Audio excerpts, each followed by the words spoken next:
Deuxième dossier, emploi-formation. Il est géré par la déléguée générale adjointe d'ELER, Florence Dupont. On ouvre le dossier.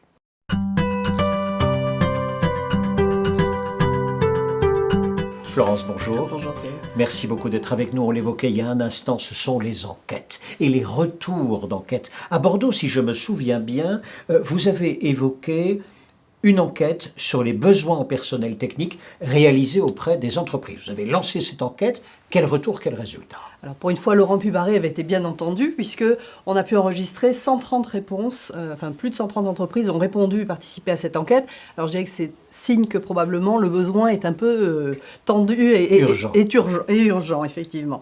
Donc un tiers de nos adhérents, ce qui est important, et qui représente même 80% de l'effectif des adhérents. Donc vraiment une enquête représentative sur laquelle on a pu du coup faire des extrapolations sur l'ensemble de la profession.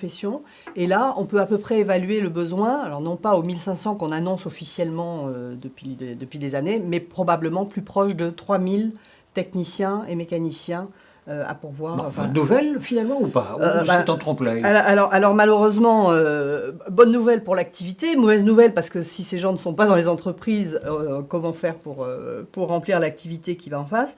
On a avec l'Éducation nationale, à l'occasion d'une rencontre école-entreprise organisée par notre association de promotion des métiers de la maintenance des matériels, la SDM, donc dans cette rencontre, mis en parallèle justement les besoins qui étaient ressortis de l'enquête et les effectifs de jeunes en formation, notamment dans notre option maintenance des matériels de construction et de manutention.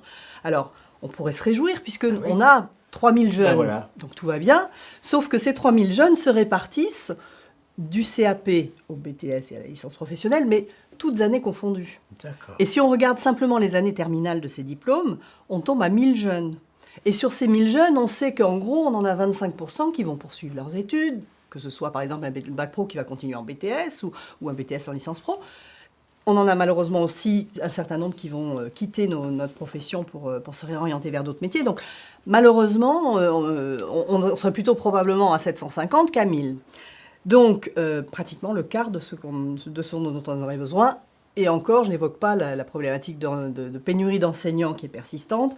Donc vraiment, le constat, il est plutôt inquiétant et il nous incite vraiment à continuer nos actions et à inciter les entreprises vraiment sur le terrain à jouer leur rôle pour faire connaître leur métier parce que le besoin est criant. Alors justement, face à ce constat, quelles sont les actions que vous intensifiez, que vous poursuivez? Quelles sont celles que vous mettez en place et qu'on démarre? Alors, au niveau de la poursuite d'actions, je dirais incontournables et sur le long terme. Donc, on a bien sûr le concours général qui reste un incontournable. Les Olympiades des métiers, cette année, on a participé pour la première fois. Bien, ça. Ça marche très bien, c'est très bien relayé au niveau médiatique. On a beaucoup de visiteurs. Donc, cette année, pour la première fois, une participation aux Euroskills avec Vincent Schaub, notre champion français, qui est revenu avec une médaille d'excellence. Bravo. Et puis on a redémarré la nouvelle édition, parce que ça ne s'arrête jamais. Donc on a commencé, on a eu les sélections régionales en 2018 et la finale nationale de la 45e édition. Donc nous avons à Caen une autre médaillée d'or qui va représenter la France en maintenance des matériels au World Skills de Kazan fin août. Donc c'est Grégoire Bouffard qui est un jeune qui est en BTS en alternance en maintenance des matériels de construction et de manutention. Donc au niveau des Olympiades, on continue et on redémarrera avec une nouvelle édition. C'est un flux continu. Dans les autres actions, bien sûr, qu'on poursuit et qu'on intensifie, il y a toujours les réseaux sociaux, le site, les affiches, les plaquettes 3e TPM. Alors 3e TPM, pour rappeler ce que c'est tout ce que nous menons en partenariat, de manière un peu informelle, mais qui fonctionne très bien, avec nos partenaires constructeurs, donc le Sisma et le CEMAT. Donc tout ce qui est siglé 3e TPM, ça veut dire que c'est spécifique maintenance des matériels de construction et de manutention. De la même manière, c'est au niveau de 3e TPM qu'on a mené une des nouvelles actions en 2018. C'est la Mixart, ça s'est appelé Mixart 3e TPM.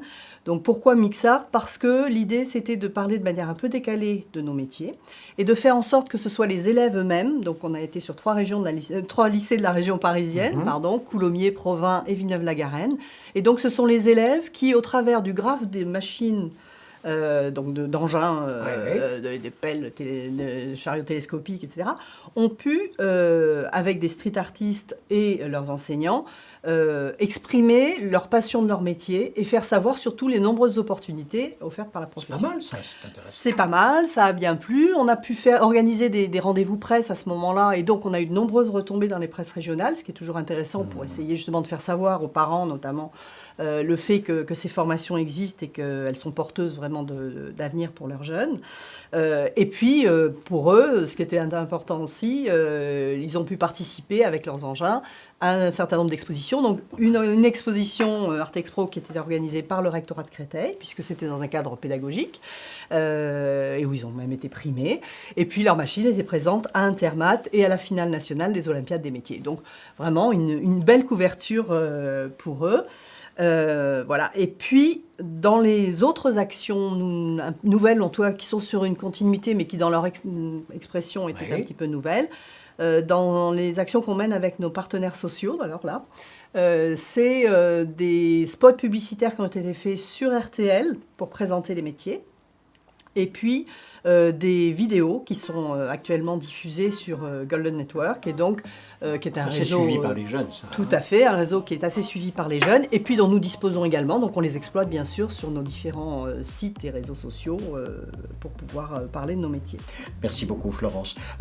Le nouveau président de la commission emploi-formation, Frédéric Lévesque, avec ses équipes bien sûr, vraisemblablement, a lancé ou intensifié un certain nombre d'actions lui aussi. Voilà, alors pour répondre un peu à toutes ces problématiques qui s'amplifient malheureusement pour certaines d'entre elles, Frédéric Lévesque effectivement a souhaité d'une part, alors s'attaquer à un premier sujet qui ressort régulièrement, c'est le frein à l'accueil de mineurs dans les ateliers de nos entreprises. Alors que ce soit des stagiaires ou des apprentis, que ce soit pour des raisons réglementaires, de sécurité, de management, d'intégration, on constate que malheureusement, il y a un réel souci autour de cet accueil des mineurs. Donc il a été décidé de créer un groupe de travail. Donc un groupe de travail dans lequel seront associés bien sûr des responsables d'entreprise, mais aussi les directs, puisque ce sont elles qui sont amenées à contrôler dans les entreprises et éventuellement à générer une certaine inquiétude de leur part, mais aussi des responsables d'école, de CFA, l'inspection générale de l'éducation nationale, Pascal Costa, sera aussi partie prenante à cette réflexion, voilà, pour essayer de trouver des solutions, parce que malheureusement, les jeunes candidats, si on ne les prend pas dans nos entreprises quand ils sont mineurs, puisque quand ils sont en bac pro, et c'est quand même le vivier majoritaire de nos jeunes quand ils arrivent de la voie initiale, eh bien, ils n'attendront pas leur majorité pour nous rejoindre, et donc ils seront partis vers d'autres.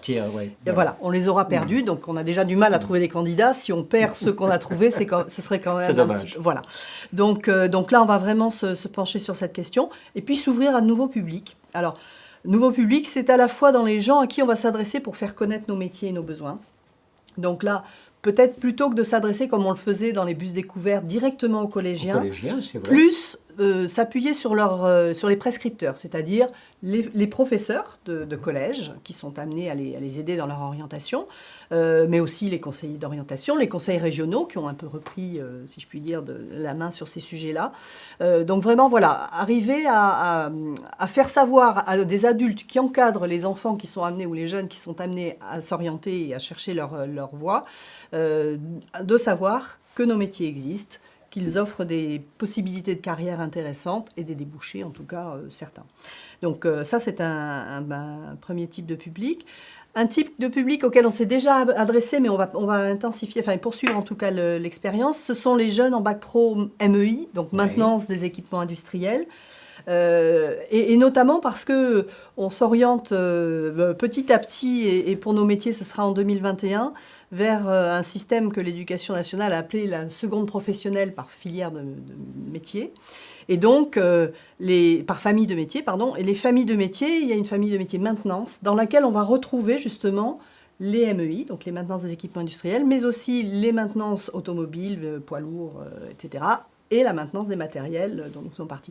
Voilà, donc c'est déjà un premier pas sans le savoir. On avait déjà commencé à mettre un pied là-dedans, en espérant qu'effectivement ça ouvre un petit peu les horizons à des jeunes qui n'auraient pas forcément pensé à nos métiers, parce que très naturellement ils vont vers l'automobile.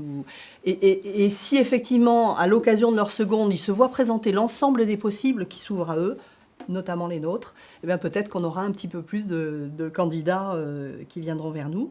Et les troisièmes publics que nous cherchons à atteindre, ce sont les adultes. Parce qu'on se rend compte que finalement, on a beaucoup axé jusqu'à présent nos efforts sur les jeunes et sur la formation initiale, et qu'on ne peut absolument pas se passer de se tourner aussi vers un public d'adultes, de personnes en reconversion. Donc là, on va travailler avec des partenaires qui sont les conseils régionaux, qui sont l'AFPA, qui sont les Greta, qui sont bien sûr les Pôle emploi, hein, puisqu'ils sont en première ligne, des gens comme les apprentis d'Auteuil, avec qui on a déjà commencé à mener des expériences. Enfin, voilà. Donc des partenaires un petit peu différents pour certains d'entre eux, mais en tout cas qui nous ouvrent une autre catégorie de public pour pouvoir rejoindre nos entreprises. C'est déjà bien complet tout ça, Florence. Est-ce que également vous avez des formations, comment dire, plus numériques, je veux dire comme ça? Alors, on va effectivement, ne serait-ce que pour pouvoir répondre à ces différents publics, et notamment les publics adultes, on va être amené à développer des choses qu'on ne faisait pas forcément jusqu'à présent, mais qui se mettent en place petit à petit. Donc on observe ça avec attention et on ne manquera pas ce train-là. Tout ce qui est formation multimodale. Alors on a déjà un peu commencé d'une certaine manière, mais avec nos CQP par bloc de compétences, puisqu'on vient de les réécrire et ils sont actuellement dans les tuyaux pour pouvoir être inscrits au RNCP. Mais c'est aussi tout ce qui peut être proposé, que ce soit en e-learning, que ce soit en présentiel ou partiellement présentiel, distanciel, enfin voilà, toutes ces nouvelles formes, que ce soit au niveau des contenus pédagogiques, mais aussi de l'attractivité des métiers, puisque des nouvelles choses là aussi se mettent en place. Donc, essayer de se servir de ces nouveaux outils. Et de toute façon, je dirais que tout ce qu'on peut être amené à faire, c'est un travail de fourmi. C'est un travail qui va nécessiter que les entreprises s'impliquent localement. Vraiment, chaque entreprise doit prendre sa place et sa part, effectivement, faire connaître ses métiers, ne pas hésiter à aller, que ce soit vers des collèges ou que ce soit vers Pôle emploi, enfin, vraiment occuper le terrain, si je puis dire, parce que si nous n'y sommes pas, d'autres y seront. Et puis, je dirais que tout ça, ça vient rejoindre la réforme de la formation professionnelle dont parlera probablement Charlotte tout à l'heure, mais avec notamment le fait qu'on renvoie à l'entreprise et à la branche la responsabilité de la formation de ses équipes. Et donc, on ne peut pas passer à côté de toutes ces évolutions et il faut vraiment qu'on soit présent. Merci beaucoup, Florence. Et voilà pourquoi l'année 2018 fut à la fois intense et complexe, et vous l'avez vu, les dossiers qui étaient déjà en cours sont encore intensifiés, précisément parce qu'il y a de la pénurie, mais il y en a d'autres qui s'ouvrent également pour pouvoir recueillir de plus en plus d'adhésions vers vos métiers.